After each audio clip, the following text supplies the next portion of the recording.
रज़ा हारून साहब, जब सोहेल आफरीदी साहब अडियाला का रुख करते हैं और केपीके में दहशतगर्दी होती है, तो सवाल यही किया जाता है सीएम साहब से कि आप अडियाला के बाहर मौजूद हैं, अपना सूबा ठीक करें, अपने लोगों को ठीक करें, वहाँ दहशतगर्दी हो रही है। लेकिन बलोचिस्तान में भी बहुत बड़ी दहशतगर्दी का वाक़या हालिया दिनों में पेश आया और कई अजला को टारगेट किया गया। नो डाउट दहशतगर्दी जो है वो की गई थी, उसके बाद हमने देखा कि पाक फ़ौज की जानिब से दहशतगर्दों को जहन्नुम हासिल किया गया। लेकिन फिर सीएम बलोचिस्तान के ऊपर भी थोड़ी बातचीत हो जानी चाहिए कि आप भी अपना सूबा देखें। आप तो अडियाला के बाहर नहीं होते, तो एटलीस्ट अपने सूबे की सिक्योरिटी को फुल प्रूफ करें।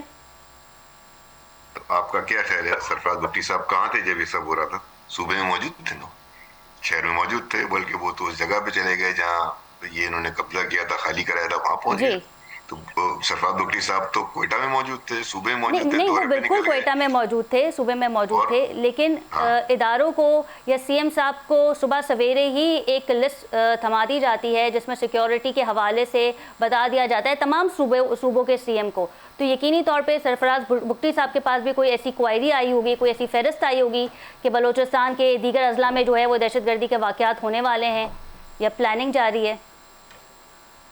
जी बिल्कुल, उनकी इंफॉर्मेशन होगी, उन्होंने बर वक्त कार्रवाई की। अब जब इस तरह की एक्शंस होते हैं टेररिज्म के, तो अनएक्सपेक्टेड होते हैं, ऐसे इलाके में होते हैं जो वीक पॉइंट्स होते हैं, जहाँ वल्नरेबल एरियाज होते हैं, वहां पे करते हैं। जाहिर है पूरे के पूरे सूबे में हर जगह तो पुलिस वाला या एफसी वाला हर गली में तो नहीं खड़ा हो सकता, और इतना बड़ा सूबे का रकबा है, कहीं ना कहीं उन्होंने तो अपनी फिर ठीक है सर 10 यहाँ 12 सोहेल जगह उन्होंने आफरीदी को रिलीफ दिया जाना चाहिए जब एफसी की बिल्डिंग के बाहर धमाका हुआ था या तीरा में देखिए दहशतगर्दी काम होती है। किया करें, सुने, अभी एक एकदम से जंप नहीं करना चाहिए ना। अभी हम बात कर रहे थे, आपने इतराज किया था कि सरफराज भुट्टी साहब कहाँ थे, मैंने आपको जवाब दिया कि सोहेल आफरीदी साहब, आपने जी कहा अडियाला के बाहर बैठे थे, वो तो मौजूद थे, उन्होंने सारा ऑपरेशन कंडक्ट किया, सारा उनकी निगरानी में हुआ, सूबे के चीफ हैं, वो सड़क पे रहे, लोगों के दरमियान रहे, उन्होंने जाके हौसला अफजाई की। फिर इत्तेफाक से वजीर दाखिला मोहसिन नकवी साहब भी वहां मौजूद थे, सबने देखा हमने।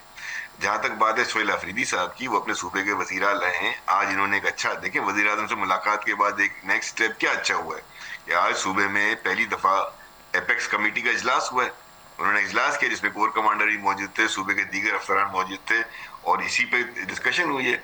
तो अब वो भी एक चीज को, जाहिर है नए नौजवान आए थे, नई नई बातें कर रहे थे, वो जज्बाती बातें कर रहे थे कि मैं अब आहिस्ता आहिस्ता वो अपने अपने ऑफिस के अंदर अपनी आईनी जिम्मेदारियां पूरी कर रहे हैं। तो ये है इसकी पॉजिटिव साइड।